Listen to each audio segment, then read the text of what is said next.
What's going on, everybody? Welcome back to the show called Joey Answers Your Questions, the show.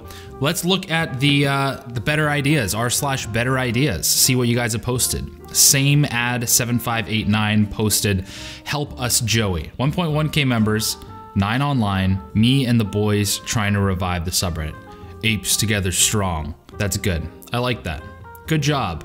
I agree. Apes together strong. Same guy, same ad. Wow, he's really putting in the work. Apes together strong indeed. Not my meme. Angry teacher. Okay, you keep talking. I'll wait. Class actually keeps talking. The teacher. Do you guys use an app for that? That's crazy. I look so attractive. This is like the best version of me. If I keep on applying my own advice, maybe one day I'll look like this. This video is ruining my life. Oh, uh-oh.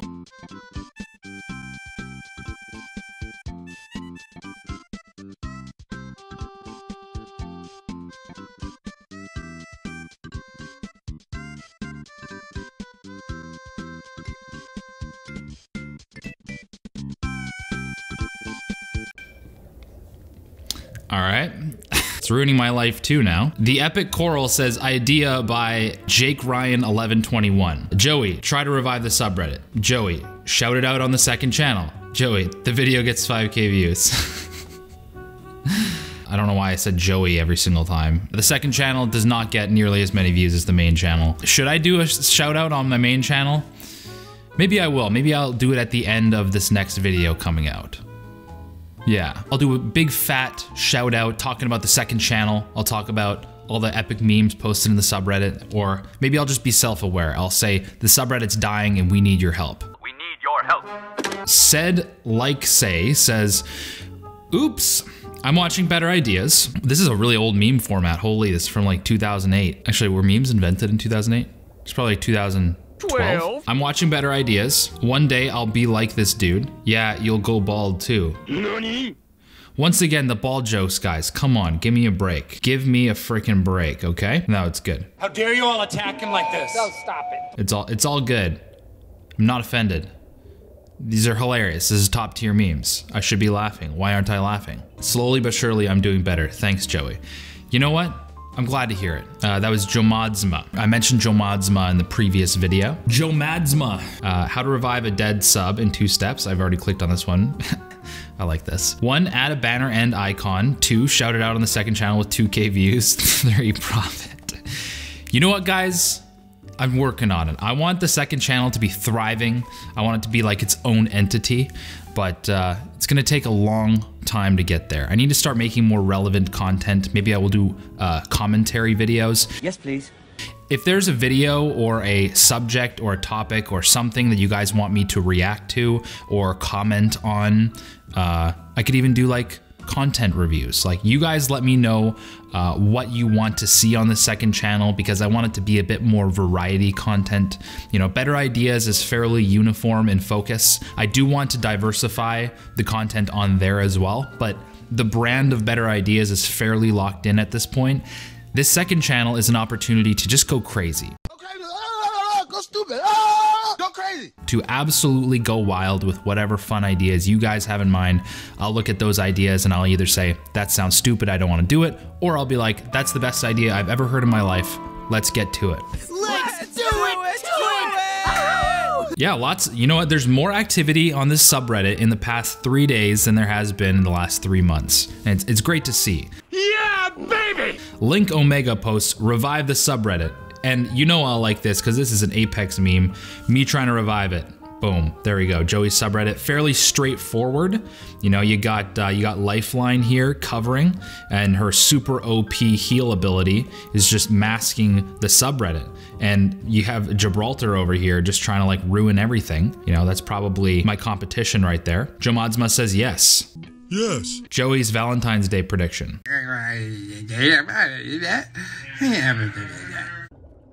Yeah, I don't like that voice. Moving on. Ran a 1 and 2 chess game with Joey. Super chill dude, plays aggressive AF. Lamau, teacher baddie. Oh yeah, I remember this, That was chill, that was fun. We should do it again sometime. Guys, you should add me up on chess.com, username Better Ideas. I'm an 800 rated player in Blitz, but I feel like I'm underrated in Blitz, mostly because I'm like 1100 in Rapid. and I just need to learn to play faster and more instinctual. I'm not as good at Blitz as I am in Rapid, but that's okay. Online chess, Mustafa Nasser. Online classes, online chess, wow. Blah, blah, blah, blah, blah, blah. I hate my life. This is good. I like this. This is a B+ meme, perhaps even an A-, but I like it, you know? This implies that Nathaniel Drew's content is far inferior to mine because whenever he's on screen, it's just blah, blah, blah, blah, blah. And when I watch it, this is my face when I watch it. Blah, blah, blah, blah, blah, blah. Obviously, I'm kidding, but, you know, I gotta warm you guys up to my dry humor. Nathaniel is a good, chill dude. Thanks for those memes. Maybe one of these will make me laugh. Did I laugh at one of them? Yeah, I think I laughed at one of them. You guys need to step up your game. You know, I'm gonna be a little bit more of a harsh critic, gonna be a little bit more ruthless when it comes to my reaction. I'm not gonna try to laugh if I don't feel like laughing. That way I maintain my authenticity and it makes you guys try harder, which just produces better memes. So, until next week, maybe I can break a smile on one of them. Ow! Dylan Garrett says, I'd say the fact that the subreddit is dead is just proof that we are really applying what we are learning here. Is it proof? Or maybe the subreddit just isn't a fun place to be?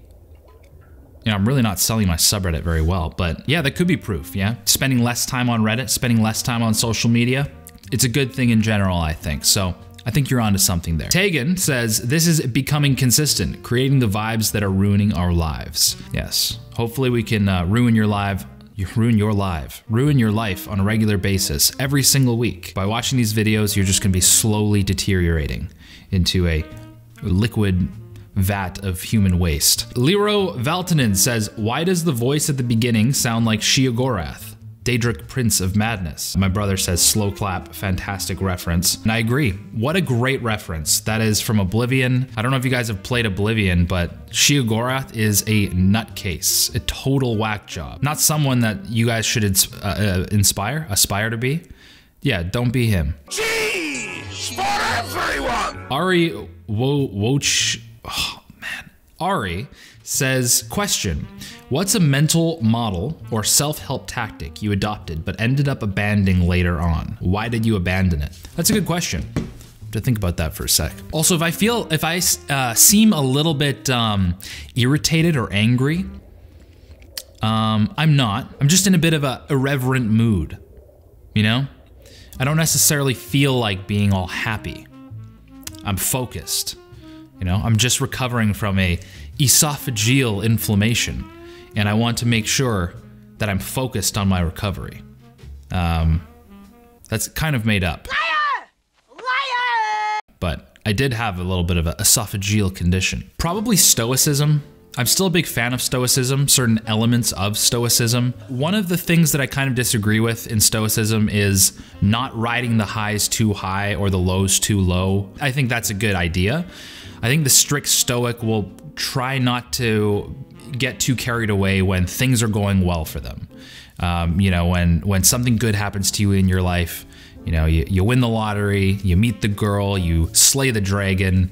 Stoicism would say, keep an even keel about it. Well, I agree with that to a certain extent. I just feel like a life like that is lifeless. You know, if you live your entire life not allowing yourself to get excited when good things happen to you, what kind of life is that? I think it is important not to pretend like you're invincible or like the good things will never go away. But I think that's part of enjoying it, because if you realize, if you're hyper aware that good times fade, then you can probably enjoy it in the moment more. So I feel like Stoicism almost has a little bit of an inconsistency. Maybe you guys understand Stoicism a little bit better than I do, but that's something that I've struggled with in just Stoic philosophy in general. It feels a bit safe, like emotionally safe. It's really trying to safeguard you from all the emotional scarring or turbulent nature of the world. I feel like it's a lot more bold and courageous to ride those highs really high.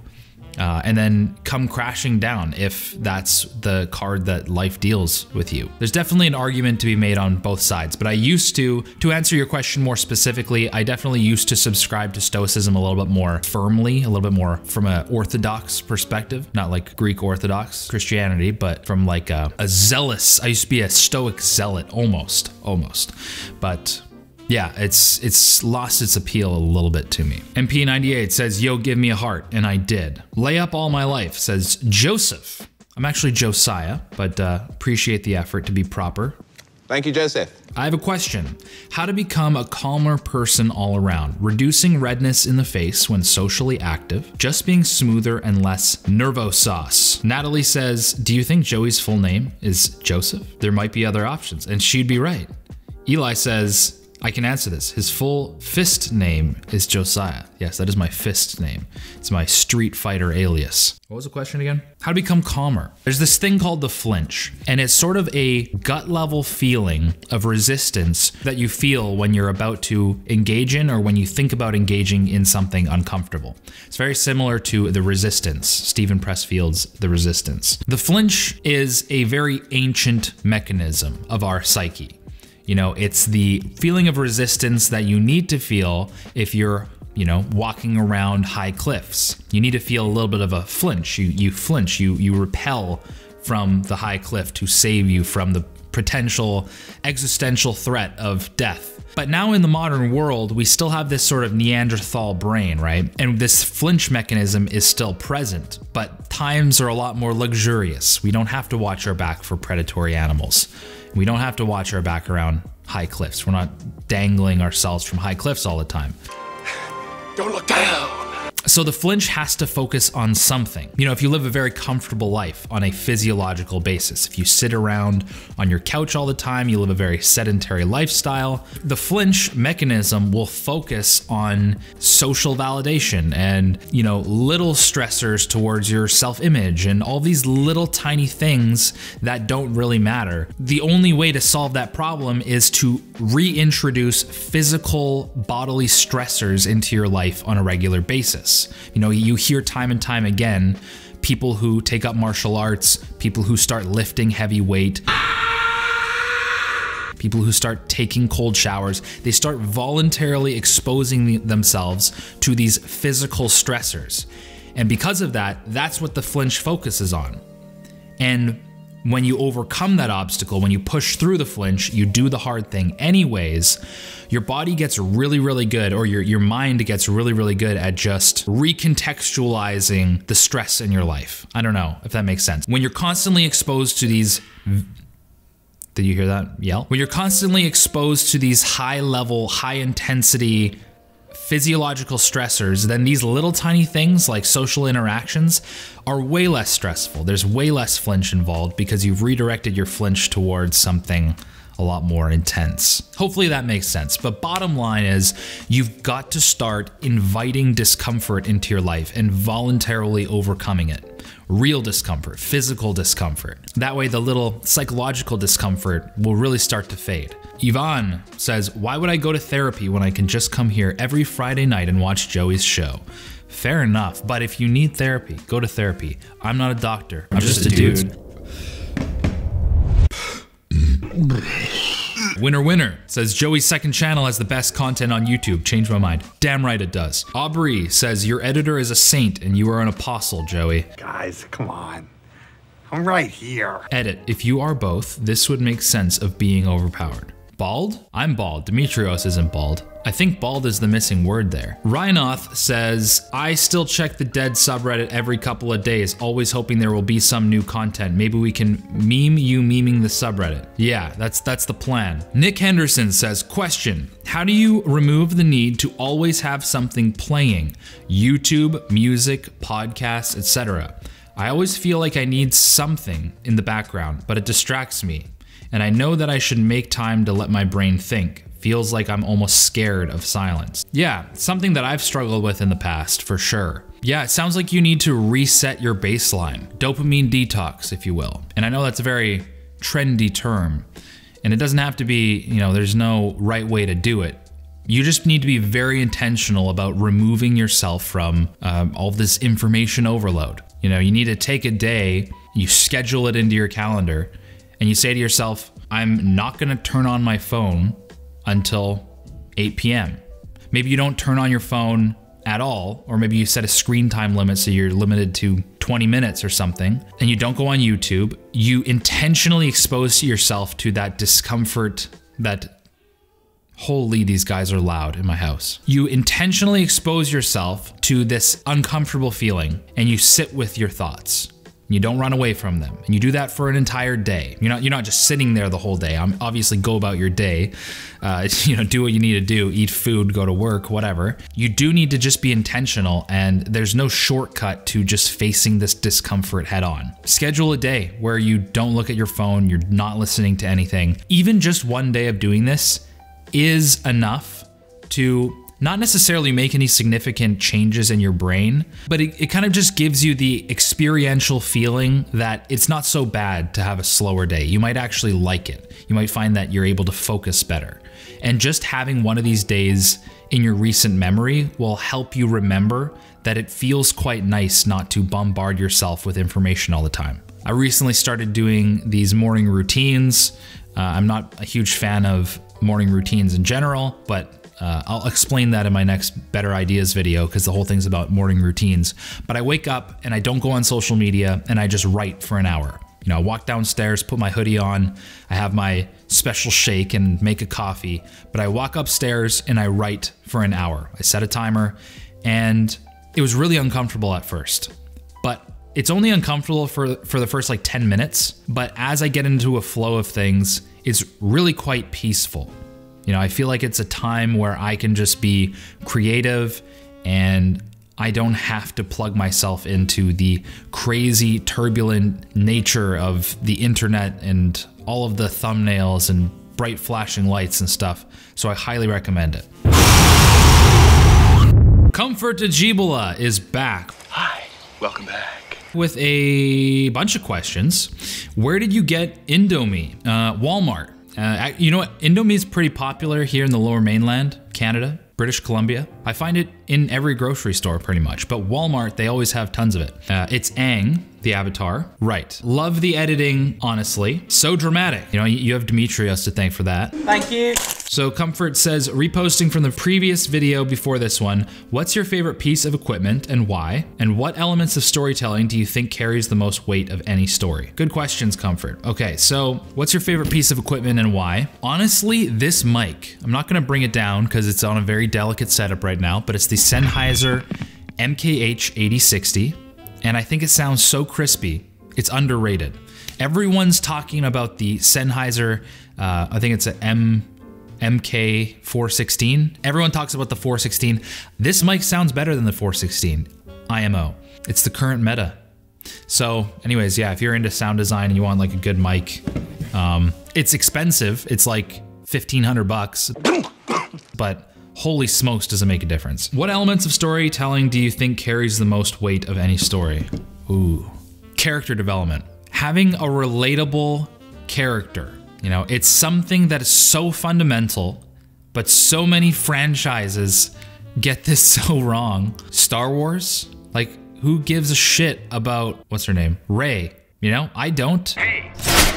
Poe Dameron, I'm just gonna rip on Star Wars. Poe Dameron was a really cool character, first one. I thought his character was gonna go somewhere. There's no character development there. He's just like cool spaceship driving guy. Best pilot in the galaxy or something.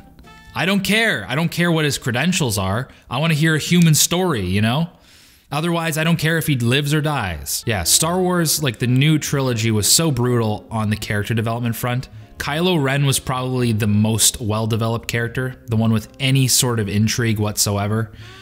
Other than that, people were lacking so heavily in character development. That whole trilogy had way more problems than just character development, but that was a huge flaw. I just didn't care if anyone lived or died, like at all. So yeah, that's my answer. Andrew Tan says, hey Joey, I love your summer and May videos. Thank you. And was wondering if there were any filmmakers out there who inspired you to make videos of that particular style. I would love to see more videos in that style, both from yourself and other content creators out there. It inspires my own work on videos. Keep up the good stuff, dude. Oh, thank you very much. Minimus says, I know, right? Those are really cool. And Natalie says, agree. Those two are exceptionally fascinating. Would love to see more of those too. Awesome. Well, I'm really glad you guys like them because the May one was sort of an experiment that I tried. It had a little bit more of a vloggy style, but it sort of transitioned more into visual and auditory vibes. And I really turned the dial up on that on the summer vlog. I went through a lot of music, but listened to a lot of music that tried to, holy, stop yelling, boys. Hold on, my thoughts are so scattered. It's insane how much they yell. It's insane. I do it too when I'm playing, but right now I'm trying to be a professional so I can criticize them. I really listen to a ton of music that, just trying to find tracks that really paired well with the visuals. When I was filming the visuals, I just tried to do good cinematography, right? Little slice of life cinematography, probably inspired a little bit by Terrence Malick. Yeah, just try to get intriguing moments. That's all you can do. Just bring your camera, film everything, film little detail shots, caterpillars crawling across the table, the sun bursting through the leaves, you know, good times with your friends, waves on the ocean. Yeah, eventually after a long while, after a whole summer or after, you know, a couple weeks of doing this, you'll have little snippets, little nuggets of gold. And then I just try to compile those together, not in necessarily a chronological order, but I try to just really kind of edit to the music and create something that reminded me of those memories. I wanted to create a piece that I could look back on, and the visuals and the music reminded me of being there, and hopefully that kind of immortalizes the moment better than just, you know, a photo or a chronological, I don't know, goofy vlog would. But yeah, I don't think any filmmakers really inspired me. I mean, subconsciously, other filmmakers always are, but for that specific approach, yeah, no one in particular, probably. But it's an experiment I want to keep on doing. I filmed a whole bunch of stuff for a winter vlog, and that's going to be coming out. I am looking forward to that. So Kat Caffrey says, I need this man to know he's cooking Indomie wrong. He could be having the prime version of it. And I'm just so bothered he's missing out on this. And then I commented, how do you do it correctly? And he was silent. So how do you cook Indomie properly? The way that I do it is I cook the noodles. Apparently I'm not supposed to overcook. Then I drain the water, but I leave like a little bit of water in, just enough to like moisten the noodles a little bit. And then I put all the sauce packets in, I mix it up.